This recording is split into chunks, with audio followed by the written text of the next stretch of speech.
da 0 sobre 0. Y se acuerdan que ya teníamos una listita en la cual nosotros habíamos puesto los límites que ya conocíamos y sabíamos según a lo que tendían, lo que nos daba. A esa listita vamos a agregar estos dos. El límite cuando x tiende a 0 del seno de x sobre x es 1, está demostrado en el PDF que les dejé, y el límite cuando x tiende a 0 del coseno de x es 1, ¿sí? Para eso les voy a dar 3 ejemplos y después van a hacer ustedes unas actividades muy similares a estas, ¿sí? Primero tengo que recordar que seno cuadrado de x no es otra cosa que hacer seno de x por seno de x. Entonces lo voy a resolver de esa manera, porque si yo hago seno de cuadrado de x cuando x vale 0 sobre 0, me da 0 sobre 0. Entonces tengo que salvar la indeterminación. Voy a poner el límite cuando x tiende a 0 del seno de x por el seno de x sobre x, ¿sí? Que acá no estoy haciendo otra cosa que reescribiendo eso de otra manera. Pero yo tengo que tratar de poder usar en las trigonométricas algunas de estas dos cosas nuevas que agregan, otros de estos límites nuevos que agregamos a nuestra lista. En este caso voy a tratar de usar este. Si yo miro acá, ya tengo que esto vale 1, ¿sí? Ahora, ¿qué es lo que vamos a hacer nosotros? Vamos a desdoblarlo para poder aplicar eso, ¿sí? Entonces tengo el límite cuando x tiende a 0 del seno de x sobre x por el límite cuando x tiende a 0 del seno de x, ¿sí? Que no es otra cosa que las propiedades que venimos aplicando recién. Recién dijimos que esto era 1, ¿sí? Y el límite cuando x tiende a 0 del seno de x es hacer seno de 0. Y en este caso, el seno de 0 es 0. Entonces me queda que esto es 1 por 0 igual a 0, se terminó el límite. Y salvamos la indeterminada. Ahora vamos a hacer este, que es tangente de x sobre x. Otra vez, si yo hago tangente de 0 sobre 0, me queda 0 sobre 0, indeterminada. Y la vamos a salvar, ¿sí?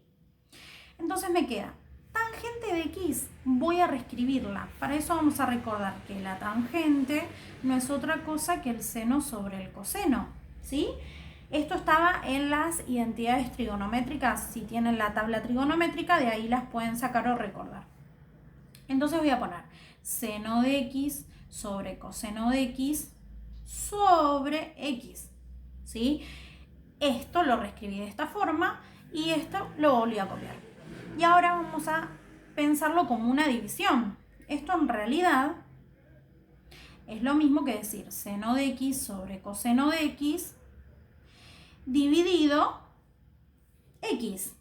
Si yo divido una fracción por un número, es lo mismo que multiplicarla por la inversa.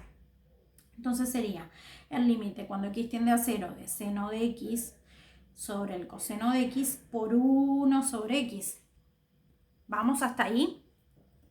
Fíjense que ahí ya se está pareciendo a lo que tenemos acá, porque tengo seno de x sobre x. Este con este los puedo juntar. Acuérdense que podemos alterar los productos. O sea, puedo poner la x acá y el coseno de x acá. Eso es lo que vamos a hacer ahora.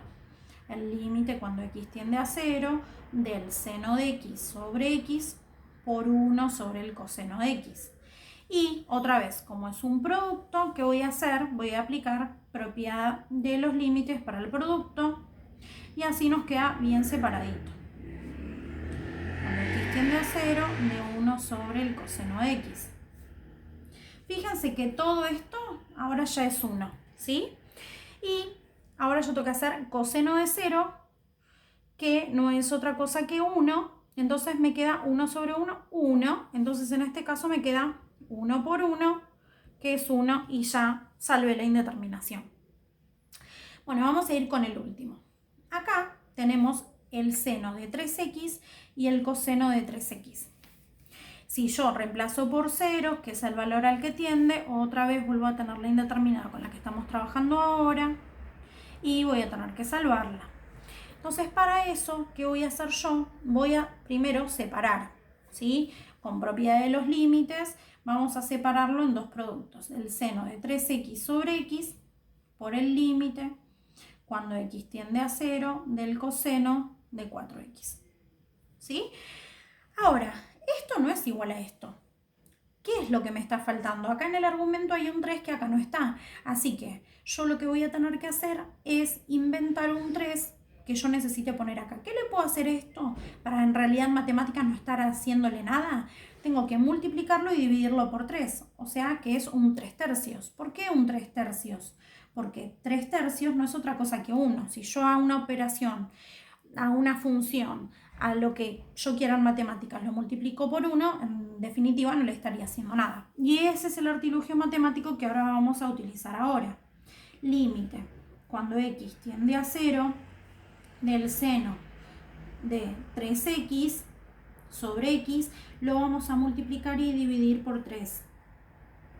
¿Sí? Por el límite, sigo escribiendo lo mismo de lo demás, cuando x tiende a 0, del coseno de 4x. Y ahora sí, esto y esto es lo mismo. Para reescribirlo y que nos quede bien, ¿cómo sería? Sería así, el seno de 3x sobre 3x por el 3, por el límite, cuando x tiende a 0, del coseno de 4x. Esto dijimos que era 1, ¿sí? Porque yo tenía este límite trigonométrico que ya lo habíamos utilizado y al modificarle por el 3 estoy modificando el argumento y el denominador para que me queden iguales y en definitiva sea lo mismo. Pero ahora tengo este 3. Entonces esto me va a quedar que es en realidad 1 por 3 por el logaritmo de esto, ¿sí? Que es 0, ponerlo en el argumento del coseno. Entonces me queda 4 por 0, 0. O sea que me queda el coseno de 0, que no es otra cosa que 1. Entonces esto me queda 1 por 3 por 3, que no es otra cosa que 3. ¿Sí? Bueno, espero que me hayan entendido. Cualquier cosa me escriben por privado en Classroom.